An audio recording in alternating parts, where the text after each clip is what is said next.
Imagine this. The single most common cause of spinal cord problems in adults. Not from accidents, but developing silently, often missed, progressing almost unnoticed until function is significantly lost. We're talking about potential paralysis, a huge change in life quality. It's cervical myelopathy, or DCM, and the clock is always ticking. Early diagnosis, early intervention. They're absolutely vital. It really is a race against irreversible neurological decline. Welcome to the deep dive. We unpack complex medical topics to give you the essential knowledge you need, quickly and thoroughly. Today, we're diving deep into cervical myelopathy. It's a condition that's becoming, a really significant public health issue, especially with our aging population worldwide.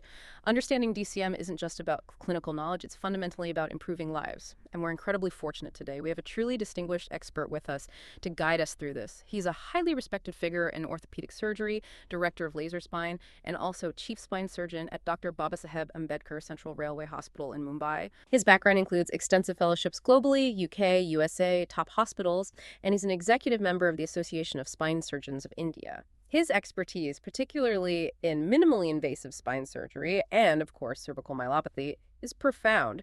We're really keen to get his insights on this vital and sometimes quite elusive area.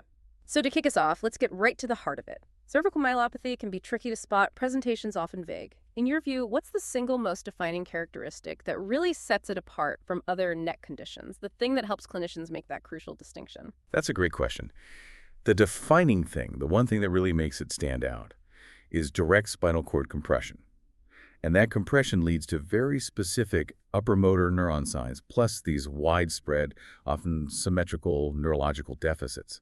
It's quite different from, say, a simple radiculopathy. That's just irritation of a single nerve root, giving you focal pain or maybe sensory changes in one specific dermatome. Myelopathy involves the central nervous system itself, so the symptoms are more diffuse. Think hand clumsiness, maybe difficulty with buttons or handwriting, and crucially, that distinct gait instability. Not just localized pain. These are, systemic indicators that the spinal cord itself is involved. Yeah. A much broader neurological impact. Right, that makes sense. The sort of widespread, non-focal nature points towards something more central, doesn't it? Now, you mentioned it can creep up slowly, insidiously, sometimes over months or even years. What's one symptom that's perhaps surprising or maybe commonly overlooked that healthcare professionals really need to be sharp on, especially in those earlier stages when it could easily be mistaken for something else? Yes. Without a doubt, I'd say gait disturbance, that feeling of unsteadiness on the feet. It's often the most important clinical predictor, but frequently overlooked. Patients might not actually report severe neck pain initially, which can be very misleading. Instead, they might describe subtle changes, feeling a bit off balance, perhaps struggling on stairs up or down. Or maybe they can't do a tandem gait properly, walking heel to toe in a line. These seemingly minor changes in balance and coordination, they're crucial red flags. They demand a closer look at the cervical spine, even if the patient isn't complaining about their neck. Spotting these early gait changes can really shift the timeline for intervention, and that directly impacts the long-term prognosis. We do see patients, unfortunately, who've been misdiagnosed, maybe with peripheral neuropathy, or just told it's old age for far too long. That's incredibly insightful, shifting the focus away from just the neck to these more distal but very telling signs. You've really emphasized how crucial early intervention is. Could you just briefly explain why timing is so critical? It feels like a race against the clock with DCM. I mean, lots of conditions benefit from early diagnosis, but what makes the window for DCM particularly unforgiving, maybe more so than other spinal conditions? That's a key point. The urgency really stems from the spinal cord's very, very limited ability to regenerate. Once that spinal cord tissue is damaged, either from the chronic compression, the direct mechanical stress, or from the resulting lack of blood flow, which we call ischemic injury, it's incredibly difficult for it to recover. Think of it like this. Peripheral nerves, they have a better capacity to heal, to regenerate. But the spinal cord, that's central nervous system tissue. It just doesn't have that same ability. So recognizing it early and getting treatment before that irreversible damage kicks in, that is absolutely critical. It's key for achieving good clinical outcomes and, frankly, for preventing permanent disability. Delaying treatment, unfortunately, often leads to this sort of stepwise, irreversible decline in function. We're talking about a gradual, sometimes relentless, worsening of neurological deficits that even after successful surgery to decompress the cord often can't be fully regained. That window for maximum recovery, it's directly tied to how quickly you relieve that compression. Every month of delay can genuinely mean lost neurological function that's Just gone. Okay, let's unpack this a bit more then. Delve deeper into where it comes from. It's fascinating, isn't it, how often cervical myelopathy seems to arise from what we might just consider, well, normal age-related changes, everyday wear and tear. Could you elaborate on the main causes and exactly how they lead to that critical spinal cord compression? And maybe touch on that dual attack mechanism you mentioned. Absolutely. The primary cause, overwhelmingly, is degenerative cervical spondylosis, or DCSM. Essentially, yes, it's the cumulative effect of wear and tear on the neck over decades. The body's natural aging process affecting the discs, the facet joints, the ligaments. For the professionals listening, this isn't just arthritis. It's a really complex interplay of biomechanical stresses and biological responses over time. Now, how does that degeneration actually compress the cord? Several key things happen. First, you get osteophytes forming. Those are bone spurs growing around the degenerating discs and facet joints. Now, osteophytes are common, but in DCM, it's their specific shape and location that matter. They often grow backwards and sideways from the uncubital joints or forwards from the vertebral bodies, projecting right into the spinal canal. Then you have the discosteophyte complex. That's a combination of a degenerated, often bulging disc and the bone spurs around it. Together, they form a bigger mass pushing on the cord, especially when the neck extends. We also see degenerative spondylolisthesis. That's where one vertebra can slip slightly forward on the one below, narrowing the canal front to back. Instability can make this worse, causing dynamic compression with movement. And finally, a really significant contributor is hypertrophy of the ligamentum flavum. That's a ligament at the back of the spinal canal. It can thicken and sort of buckle inwards, particularly during neck extension, eating into that precious space for the spinal cord. And it's not just passive thickening, it can become quite fibrous, quite rigid. So it's like multiple factors converging to narrow that space. Precisely. And beyond those degenerative changes, you can have a predisposition if you're born with a naturally narrow spinal canal. That's congenital stenosis. These patients might have a canal diameter that's already quite small, say less than 13 millimeters. They might be fine for years, but then later degenerative changes come along, and that already limited space becomes critically compromised. It's like the final straw. It's a straw that breaks the camel's back. Exactly. And there are other significant causes too, though less common. Ossification of the posterior longitudinal ligament, OPLL. That's where a ligament behind the vertebrae turns into bone. It's particularly common in some Asian populations and can form a continuous sheet of bone, making surgery tricky. Then you have rarer things: tumors, epidural abscesses, trauma causing fractures or dislocations, or even severe cervical kyphosis, that abnormal forward curve of the neck. That can stretch and compress the cord like a bowstring over time. And the dual attack. Ah yes, the mechanism of injury. It really is a dual attack. It's not just the direct mechanical squeeze on the cord causing axon damage. There's also a really significant ischemic component. The compression affects blood flow, especially to the anterior spinal artery which feeds the cord. This lack of blood flow leads to hypoxia, energy depletion within the cord cells. So it's this double whammy mechanical pressure and vascular compromise that drives progressive damage, often leading to glial scarring and demyelination. And you mentioned tandem stenosis earlier. Yes, that's important too. About 20% of patients have compression in both the cervical and the lumbar spine, tandem stenosis. That poses a real diagnostic and management challenge.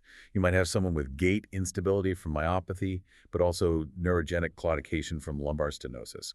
Figuring out what's causing which symptom is crucial for planning effective surgery. Sometimes you even need staged operations. Right. So it sounds like the body's attempt to stabilize itself with age can ironically cause major problems for the cord. It's not just one thing, but often this perfect storm of factors.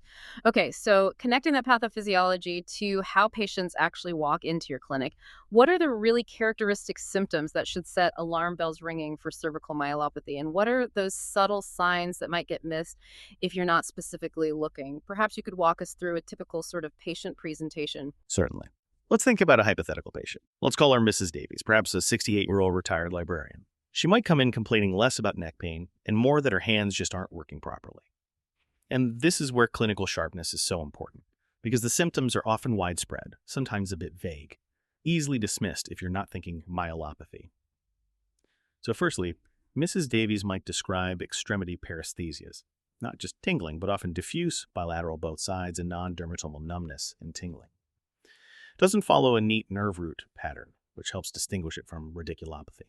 It's more of a general pins and needles in her hands, maybe her feet too. Secondly, you'll often see weakness and clumsiness, especially in the hands. Bilateral weakness, decreased manual dexterity. Mrs. Davies might say she's dropping things more often, maybe struggling with buttons on her cardigan, or her handwriting, which used to be neat, has become messy. Maybe she can't tell coins apart in her purse just by feel anymore. These are often the first things that really bother patients functionally and make them seek help. We actually use scoring systems, like the Modified Japanese Orthopedic Association score, the MJOA, to quantify this. Scores below 17 often point towards functional myelopathy. And the gait issue you mentioned earlier. Yes, absolutely crucial. Gait instability, as we said, perhaps the most important predictor. Mrs. Davies might feel unsteady on her feet, struggle with balance, find stairs difficult. It can manifest as a wide-based, slightly stiff or spastic gait. Patients might describe their legs feeling clumsy or heavy. And the really key thing here is that significant neck pain and stiffness, they can actually be absent in many myelopathy patients. That's a huge differentiator from simpler neck problems where pain is central. This lack of pain often leads to delays, as investigations might focus elsewhere, Parkinson's perhaps, or peripheral neuropathy. What about later stage symptoms? In later stages, you might see urinary retention or other bowel issues, maybe more generalized weakness. But urinary symptoms, honestly, they're rarely helpful for early diagnoses because they're so common in older people due to other causes, prostate issues in men, bladder problems. Late-stage symptoms usually mean more advanced disease, more significant cord compromise, and generally point to a poorer prognosis, unfortunately. So what about on physical examination? What specific signs are you looking for? Right, the examination is critical. For motor signs, overall weakness can be subtle, but look closely at the lower extremities. Weakness there is often more concerning initially.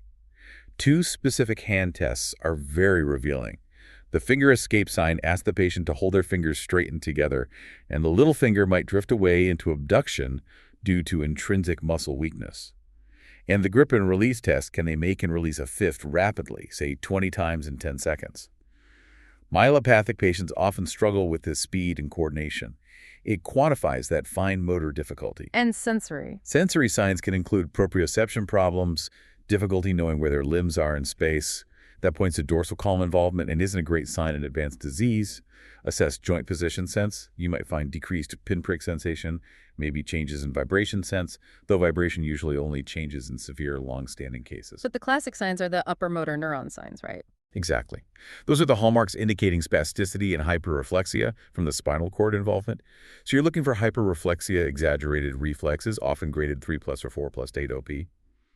The inverted radial reflex, or brachioradialis reflex, tapping the brachioradialis tendon, causes finger flexion instead of just elbow flexion. Hoffman's sign, flicking the patient's middle finger, causes the thumb and index finger to flex. This is incredibly common, often the most reliable physical sign. Sustained clonus, more than 3 beats of rhythmic muscle contraction after a rapid stretch that's highly specific for myelopathy, but not very sensitive, meaning its absence doesn't rule it out. And the Babinski test, stroking the sole of the foot, causes the big toe to extend upwards, indicates pyramidal tract issues. Are there any pitfalls with those signs? Yes, a really crucial nuance. These upper motor neuron signs can actually be absent or masked if the patient also has a peripheral nerve problem. Things like nerve root compression lower down, diabetic neuropathy, or other peripheral neuropathies can interfere. This can really muddy the waters. That's why a full neurological exam and knowing the patient's complete medical history is absolutely essential. And gait and balance tests. Definitely assess gait directly. Look for that spastic, wide-based shuffling pattern. Difficulty with tandem walking heel to toe is common. A positive Romberg test, where they lose balance standing with feet together and eyes closed, suggests posterior column dysfunction. Any provocative tests? Lermit's sign is the key one. Asking the patient to flex their neck sharply might produce an electric shock-like sensation down the spine or into the limbs. Put all these together, the history, the symptoms, these specific exam findings, and you start to build a very strong clinical picture of spinal cord compression. That's incredibly thorough, a really systematic way to approach it, moving beyond just neck pain. So once you have that strong clinical suspicion, based on the history in the exam, how do you actually confirm the diagnosis? What imaging is really essential? And what are the specific, maybe subtle findings you're looking for that seal the deal and perhaps even give you clues about prognosis? And how do these help rule out other conditions? Right. Once suspicion is high, imaging becomes absolutely central to confirming the diagnosis and planning treatment. We usually start with plain radiographs, x-rays, though they have limitations. We typically get AP, lateral oblique views, and importantly, flexion and extension views. On these, you look for general degenerative changes, those osteophytes we talked about, disc space narrowing. Critically, on the lateral view, we measure the sagittal diameter of the spinal canal. Less than 13 millimeters strongly suggests cord compression risk or relative stenosis. Another useful measure is the Pavlov ratio, comparing the canal diameter to the vertebral body width. A ratio under 0.8 points toward a congenitally narrow canal, a predisposing factor. We also assess alignment, the overall C2-C7 curve, any local kyphosis. And those flexion-extension views are vital for spotting instability, any abnormal slipping or angulation between vertebrae or maybe compensatory movement above or below stiff segments. Static images can miss dynamic compression. But X-rays aren't the whole story. No, definitely not. The big caveat is that degenerative changes on X-ray are incredibly common, especially as we age. Maybe 70% of 70-year-olds show them. But they don't always correlate with symptoms. So X-rays give you bony architecture, alignment, stability, but they don't show the cord itself. They're a starting point. So MRI is key then. MRI, magnetic resonance imaging, is unequivocally the study of choice. It's the best way to directly visualize the spinal cord and the degree of compression. On MRI, we look for effacement of the CSF, the cerebrospinal fluid around the cord. If that space is squeezed out, it indicates functional stenosis. The most significant findings relate to signal changes within the cord itself. A bright signal on the T2-weighted images, we call this myelomalacia, suggests edema, swelling, or gliosis, which is scarring, within the cord due to the compression. That T2 hyperintensity indicates acute or subacute injury. Even more important for prognosis, though, are signal changes on T1-weighted images. A low signal, or T1 hypotensity, generally correlates with a poorer prognosis after surgery. Why is that? Because that T1 hypointensity usually represents more chronic, irreversible damage, established myelomalacia, maybe even cavitation or cystic change within the cord. It suggests actual tissue loss, less potential for recovery. We also look at the compression ratio, the cord's smallest front-to-back diameter divided by its widest side-to-side diameter. A ratio less than 0.4 also carries a poorer prognosis. But MRIs aren't perfect either. No, and that's crucial to remember. MRI has a high rate of false positives. Studies show up to maybe 19% of completely asymptomatic people can have significant-looking cervical abnormalities on their MRI. This really hammers home the point. You must interpret imaging findings in the context of the clinical picture. Never treat the scan in isolation. This clinical correlation is also key for differentiating true DCM from mimics like multiple sclerosis, where you might see T2 lesions but they have a different pattern, disseminated in space and time, or other rare things like vascular malformations. What about CT scans? CT, without contrast, is very useful for complementary bony detail.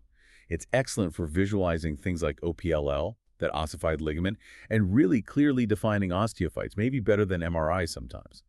It helps where bone detail is critical, especially for surgical planning involving calcified structures. And CT myelography. CT myelography is more invasive. It involves injecting contrast dye into the spinal fluid space, usually via a lumbar puncture or sometimes a C1, C2 puncture. But it gives excellent detail on the exact degree of spinal cord compression, especially dynamic compression. We tend to use it when MRI is contraindicated. Maybe the patient has a pacemaker or certain metallic implants, or if there's a lot of artifact on the MRI, perhaps from previous spinal hardware obscuring the view, it can sometimes show the compression dynamics more clearly. And nerve conduction studies, electrophysiology. Yes, nerve conduction studies, NCS, and electromyography, EMG, they actually have a high false negative rate for myelopathy itself, so they might miss it if used alone. However, they are incredibly useful for differentiating. They help distinguish a central process like myelopathy from peripheral nerve problems that might cause similar symptoms. Think ALS, amyotrophic lateral sclerosis, severe diabetic neuropathy, or other peripheral neuropathies.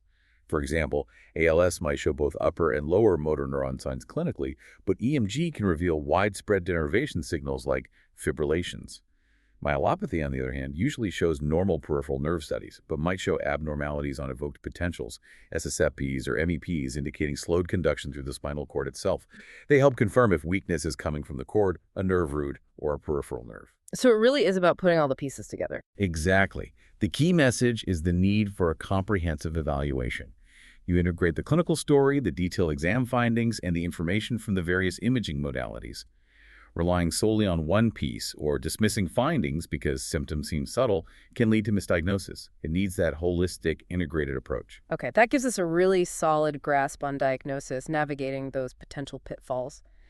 Let's shift gears now to treatment. This often involves some pretty significant decisions, doesn't it? Especially given the progressive nature you've described. What are the current strategies for managing cervical myelopathy? How do you distinguish between non-operative and operative routes, and what really guides your choice for an individual patient, especially when facing those complex cases? Right, treatment. The general philosophy now strongly leans towards early intervention for most patients with confirmed myelopathy. The overarching goal, whatever technique we use, is simple. Increase the space in the spinal canal and relieve that pressure, that compression, on the spinal cord. Now, when we talk about non-operative management, it's really important to understand its very limited role. It's primarily reserved for patients with very mild disease, where there's essentially no functional impairment. Their daily activities aren't significantly affected, and importantly, no clear signs of progression. Or, of course, for patients who are genuinely too medically unwell for surgery. In these mild cases, the patient's functional status, perhaps measured by that MJOA score, is actually a more critical factor in deciding about surgery than just the physical exam findings alone. Non-operative measures might include medications, NSAIDs for pain, maybe gabapentinoids for neuropathic symptoms. Sometimes temporary immobilization with a hard collar, often in slight flexion, can give some symptomatic relief by reducing movement. Physical therapy can also play a role focusing on neck strengthening, balance exercises, gait training, trying to maintain existing function and proprioception, but critically, therapy won't actually decompress the cord. What about things like traction or chiropractic? Good question. Generally, traction, spinal manipulation, chiropractic approaches are not recommended as primary treatments for myelopathy. There's no proven benefit for actually decompressing the cord, and they carry potential risks. They could even worsen symptoms or cause neurological decline. While some studies show temporary symptom improvement with immobilization in very mild cases, particularly if the cord still has a decent cross-sectional area, you absolutely have to monitor these patients incredibly closely for any sign of progression. Non-operative management is rarely a definitive solution for progressive myelopathy. The evidence strongly suggests conservative treatment doesn't change the natural history, which is typically progressive decline. So choosing this route involves very careful discussion with the patient about the risks of delaying potential surgery. So surgery is often the main route then. For progressive or significant myelopathy, yes, operative management is generally the definitive treatment. The indications are fairly clear. Significant functional impairment, often reflected in that MJOA score, or clear evidence that symptoms are progressing over time. It's also generally indicated for disease affecting one or two levels, regardless of whether the neck alignment is lordotic, neutral, or even mildly kyphotic. The main goal of surgery isn't always about making symptoms dramatically better, although that's obviously the hope. Primarily, it's about preventing continued neurological decline. As we keep saying, early recognition and treatment before irreversible cord damage occurs are critical for the best possible clinical outcomes and maximizing any potential recovery. How do you choose which surgery? There seem to be quite a few options. Yes, the selection of the specific procedure is highly individualized. It really depends on several key factors. We look at the overall cervical sagittal alignment. Is the neck curved normally, lordotic, straight, or abnormally bent forward, kyphotic? How many levels are affected by stenosis? Where is the compression coming from? Mostly the front, interior, like discs, osteophytes, OPLL, or mostly the back, posterior, like the ligamentum flavum or facet joints? And of course, the patient's overall medical condition and any comorbidities play a big role. Can you walk us through the main techniques, maybe starting with the anterior approaches? Certainly. Anterior cervical discectomy and fusion, or ACDF, is a real mainstay, especially for disease affecting one or two levels. We approach from the front of the neck, the Smith-Robinson approach. This gives direct access to the discs and vertebral bodies. It's excellent for correcting kyphosis because you can restore disc height and alignment, and you directly remove the anterior pathology, herniated discs, osteophytes, even segments of OPLL. You remove the problem disc or discs and then fuse the vertebrae together, usually with a cage and an anterior plate for stability. Advantages: generally lower infection risk than posterior approaches, often less blood loss, and maybe less post-operative pain. The main dilemma often revolves around 1 versus 2 levels. Fusion rates can drop slightly with 2 levels, and there's always the long-term concern about adjacent segment disease. Also, you'd avoid it in patients with significant pre-existing swallowing problems, as transient dysphagia is a common side effect. What if the problem is more extensive, or behind the vertebral body? Then we might consider an anterior corpectomy and fusion, or ACF. This involves removing not just the disc, but one or more of the vertebral bodies themselves. This gives really wide decompression, especially for disease situated right behind the vertebral body, or if there's significant kyphosis that you need to correct from the front. However, corpectomies, especially multi-level ones, come with stability issues. 2-level corpectomies have a significant risk, maybe 7 to 20%, of the bone graft dislodging, which can have severe consequences. Often we try to combine a single corpectomy with an adjacent discectomy to minimize this. And critically, for 3-level corpectomies or more, combined anterior and posterior fixation is generally considered mandatory. The failure rate with anterior-only fixation at 3 levels is just too high, potentially over 70%. So the dilemma is balancing adequate decompression with maintaining spinal stability, sometimes needing a second posterior surgery. Okay, what about approaching from the back, posterior approaches? Right. Laminectomy with posterior fusion is a common one. This is suitable for an multi-level compression, but generally only if the cervical spine isn't significantly kyphotic, usually less than 10 degrees of fixed kyphosis. Why that limitation on kyphosis? Because if the spine is bent too far forward, the spinal cord is stretched taut over the front of the canal like a bowstring. Just removing the bone at the back, the lamina, won't allow the cord to drift backwards sufficiently to decompress it effectively. It might even tether the cord. In a laminectomy with fusion, we remove the lamina and then stabilize the spine with screws, usually lateral mass screws and rods. The fusion helps prevent post-laminectomy kyphosis developing later and can also help with neck pain from arthritic facet joints. I've heard a lot about laminoplasty recently. How does that fit in? Yes, laminoplasty is gaining significant popularity. The main appeal is that it aims to preserve motion in the cervical spine, unlike fusion. It's particularly useful when you want to avoid the potential complications of fusion, like pseudoarthrosis or adjacent segment disease, maybe in younger patients, or those at high risk of fusion failing. It's also good for congenital stenosis, or sometimes for a multi-level OPLL where a big anterior operation seems too risky. The technique essentially creates a hinged door with the lamina. You cut one side and hinge it open on the other. Open door technique, or hinge both sides open, French door. This expands the volume of the spinal canal, typically from C3 down to C7, decompressing the cord posteriorly while keeping the basic bony structure intact. What are the pros and cons? Advantages. Avoids post-laminectomy kyphosis, generally has a lower complication rate than extensive multi-level ACDF, especially with OPLO, and it preserves some motion. Disadvantages. Can have higher blood loss than ACDF. There's a higher incidence of post-operative axial neck pain or stiffness, and while it preserves motion, some range is still usually lost compared to pre-op. Outcomes, though, are generally considered equivalent to multi-level ACDF or laminectomy with fusion for the right indications. The choice between laminoplasty and fusion for multi-level disease is often a key clinical debate, balancing motion preservation against the type and location of compression. Are times you need to do both front and back surgery? Yes, combined anterior and posterior surgery is reserved for the most complex cases. Things like multi-level stenosis in a spine that's rigidly kyphotic, or after multi-level anterior corpectomies needing extra stability, or if someone already has kyphosis after a previous laminectomy.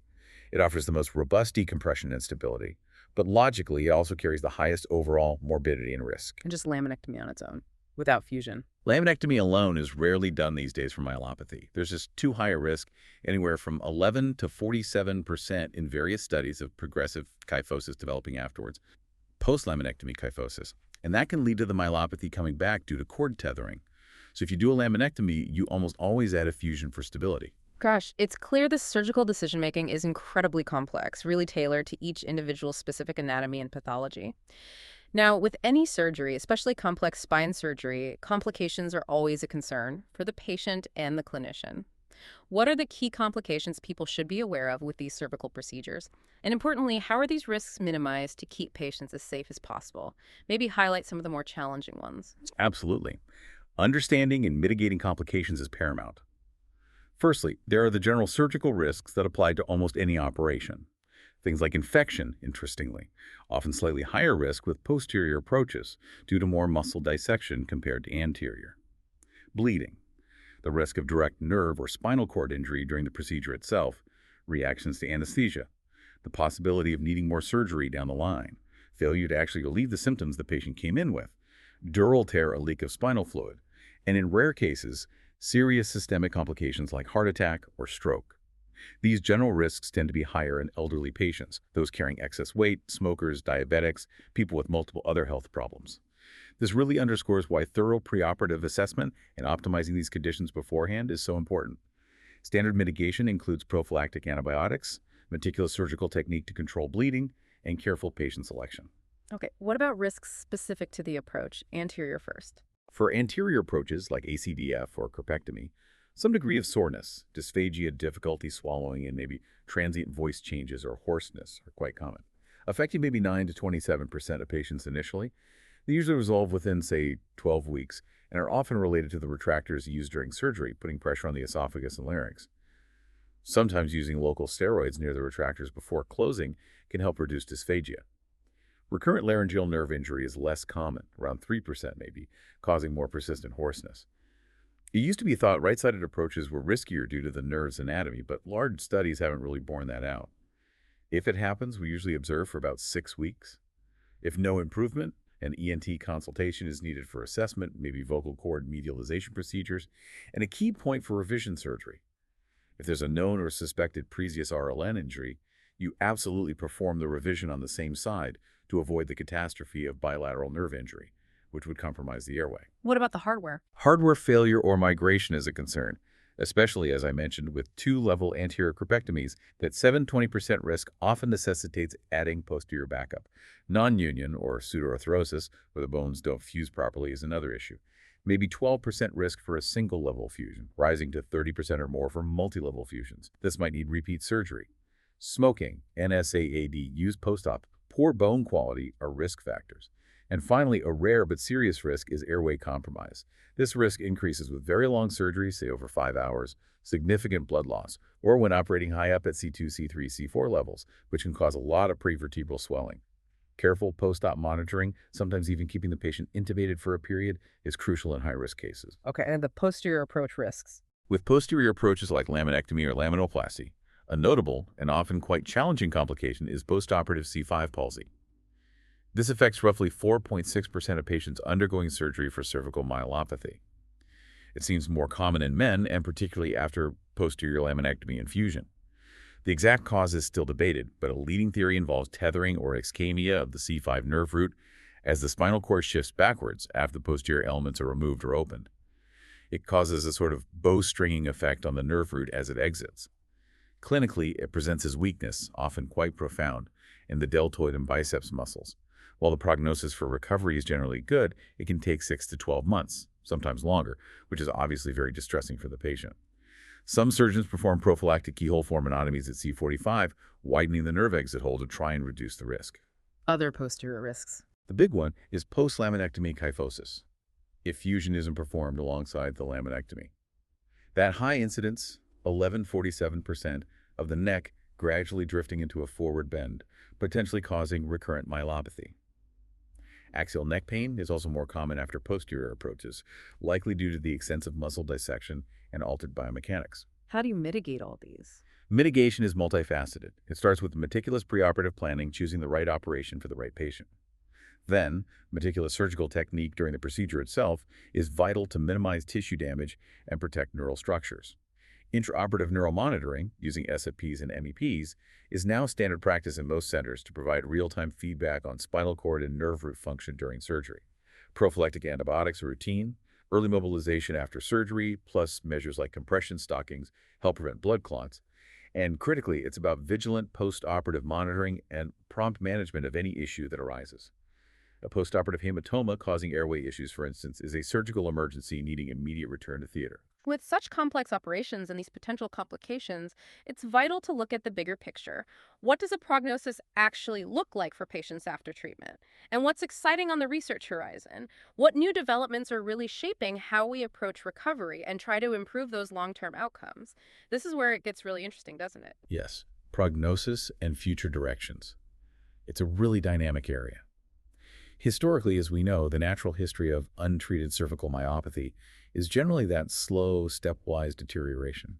It rarely gets better on its own. Without treatment, patients can progress toward significant disability, even becoming wheelchair-dependent in some cases if diagnosis is delayed. But with surgery, the outlook changes significantly. The typical outcomes we quote are roughly 1/3 of patients see a definite improvement in their symptoms compared to before surgery. Another third remain stable, meaning the surgery halts the progression, and unfortunately, about 1/3 may continue to worsen somewhat over time, despite technically successful decompression. This variability is why understanding the prognostic factors is so critical when counseling patients. What are the key factors predicting outcome? Several things significantly influence how well patients do. Early recognition and treatment are paramount. Patients with symptoms for less than 6 months generally have better outcomes. Conversely, symptom duration longer than, say, 18 months is a strong, poor prognostic factor. It really reflects that window before irreversible damage occurs. Age plays a role too. Younger patients tend to have better recovery potential, though it's crucial to stress that older patients can still benefit significantly and shouldn't be denied surgery based on age alone, assuming they're medically fit enough. MRI findings give us important clues. High signal on T2 images combined with low signal on T1 images within the cord, a high T2 signal intensity ratio, or that cord compression ratio being less than 0.4. These all predict poor neurological recovery after surgery. That T1 change, indicating irreversible damage, is particularly significant. Interestingly, female gender has been linked with poorer prognosis in some large studies, though the exact reasons aren't fully clear yet. And finally, the severity of symptoms before surgery matters. Patients going into surgery with very significant motor weakness or profound loss of proprioception generally have less favorable outcomes in terms of recovery. Okay, so that leads us to the future. What's emerging? This is where things get really exciting. We're moving beyond just mechanical decompression towards trying to influence the biology of recovery. Medical and regenerative therapies are still relatively early days, but they represent a potential paradigm shift. The focus is on trying to halt the chemical cascade of damage within the cord and actively promote neural repair. One area generating quite a bit of interest is cerebrolysin. It's a neuroprotective drug, a mixture of amino acids and peptides, including neurotrophic factors. A pilot study published in Spine looked at patients having surgery for DCM. They found that those who received cerebrolysin showed significantly better improvement in hand function and overall neurological recovery compared to placebo at 1-year follow-up. The recovery rate, measured by MJOA, was about 67% in the treatment group versus 57% in the placebo group. And importantly, it seemed safe, with no major adverse effects reported. This suggests a real potential for agents like cerebrolysin to maybe maximize recovery after surgery. It could potentially protect neurons, enhance the cord's own repair mechanisms, reduce secondary injury after decompression. Imagine not just decompressing the cord, but actively helping it heal. That could be a game changer. That sounds incredibly promising. What else? Another fascinating and very practical area is intraoperative arterial pressure, MAP optimization. There's growing evidence that maintaining a higher blood pressure during surgery can improve blood flow or perfusion to the compromised spinal cord. A recent pilot study found that individualizing the MAP target, specifically aiming for 20 mmHg above the patient's own preoperative average blood pressure, led to better neurological outcomes compared to a standard MAP target. This highlights how crucial precise hemodynamic management by the anesthetic team is during surgery. Ensuring adequate oxygen delivery to the vulnerable cord might significantly reduce ischemic injury and improve recovery potential. It's a relatively simple intervention with potentially big impact. So refining the perioperative care. Exactly. And beyond specific drugs or techniques, there's a much broader recognition of the need for a personalized, multidisciplinary approach. Yeah. Clinicians need to be really attuned to those early, subtle signs for timely diagnosis. Looking ahead, we might see advancements in chemical biomarkers, perhaps found in spinal fluid or even blood and more sophisticated ancillary tests. These could help diagnose DCM earlier, track its progression more accurately, and monitor response to treatment. Imagine a blood test indicating the degree of cord injury or inflammation. And involving patients more. Yes, that's hugely important too. The emphasis on patient-centered care is growing. Initiatives like the RICO DCM project are fantastic examples. They bring together patients, clinicians, researchers, all stakeholders to define research priorities based on patients' lived experiences. The goal is to create a research toolkit to accelerate knowledge and improve outcomes by making sure research actually addresses what matters most to patients. This really underscores how vital it is to understand individual patient factors, their preferences, their goals, especially in those tricky cases of mild DCM where the decision between surgery and non-operative management isn't clear-cut. It's about tailoring care to the whole person, not just their MRI scan. A patient's job, hobbies, life goals, these all weigh into the decision. That's incredibly forward-looking, moving beyond just the mechanics to actual neurological recovery and patient priorities. Professor, before we go to the final quick round, what's one common misconception about DCM that you often encounter, even among experienced colleagues, and how do you usually clarify it? A very common one is the belief that significant neck pain must be present for a diagnosis of cervical myelopathy. I often see clinicians potentially dismissing myelopathy if the patient isn't complaining of severe neck pain. But as we've discussed, things like gait disturbance or hand clumsiness can absolutely be the main or even the only presenting symptoms. I clarify it by really stressing the difference between radiculopathy, which is often painful nerve root irritation, and myelopathy, which is about spinal cord dysfunction itself. The symptoms reflect where the problem is. Excellent point. Okay, let's move into our lightning round for some quick, sharp answers. What single physical exam finding, if positive, should immediately raise a massive red flag for myelopathy during your assessment? Hoffman's sign. It's easy to elicit and a strong indicator of upper motor neuron involvement. Perfect. Is non-operative treatment ever really a definitive long-term fix for progressive cervical myelopathy? Rarely, if ever. It might provide temporary symptom relief in very mild, stable cases, but it doesn't fundamentally alter the natural history of progression in established symptomatic myelopathy. You mentioned a specific ratio on MRI that suggests a poorer prognosis. What was that again? A spinal cord compression ratio of less than 0.4. Got it. Beyond the standard surgical techniques, what's one cutting-edge research area you're personally most excited about for potentially improving DCM outcomes in the next few years? I think the potential role of pharmacological neuroprotective agents, things like cereblacin, used in conjunction with surgery, that's where boosting actual neurological recovery might come from. And finally, post-operatively, beyond just the wound healing, what's the most crucial aspect of care for a patient recovering from cervical myelopathy surgery? Comprehensive structured physical rehabilitation. It needs to be tailored to the individual patient to really maximize their functional recovery potential. Fantastic. So, wrapping all this up, what does it mean for you, the clinician, dealing with the complexities of cervical myelopathy day to day? Here are our key takeaways. First, be vigilant for cervical myelopathy. Remember, it's often vague, sometimes neck pain absent symptoms like hand clumsiness, gait instability. Those subtle balance changes are critical red flags. Don't just put them down to aging. Early diagnosis is absolutely paramount for outcomes. Second, physical exam and imaging are your essential tools. Actively look for those upper motor neuron signs like Hoffman's, hyperreflexia, understand their nuances. Know the prognostic value of MRI findings, T1, T2 signal changes, cord compression ratios, but always interpret imaging in clinical context to differentiate from mimics. Third, treatment is usually surgical, and early intervention is key. While non-op has a very limited role for mild, stable cases, definitive management for progressive symptoms generally means surgical decompression. Choosing the right approach, anterior-posterior combined, is a highly nuanced, individualized decision. Fourth, stay updated on emerging insights. This field is moving fast. Things like optimizing intraoperative blood pressure, the potential of neuroprotective drugs like cereblacin. These are actively shaping better outcomes and offer hope for enhancing neurological recovery. And finally, perhaps most importantly, embrace the multidisciplinary approach and patient-centered care. Effective management needs a team surgeons, neurologists, physios, allied health. And increasingly, it demands understanding and integrating patient-specific factors, preferences, and goals into decision-making, especially for those borderline mild cases. That brings us to the end of another really insightful deep dive.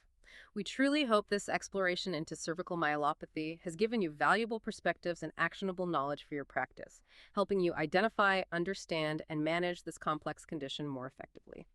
If you found this deep dive valuable, please do take a moment to rate and share the show with your colleagues. It genuinely helps us reach more dedicated professionals like you. Thank you so much for joining us on the deep dive.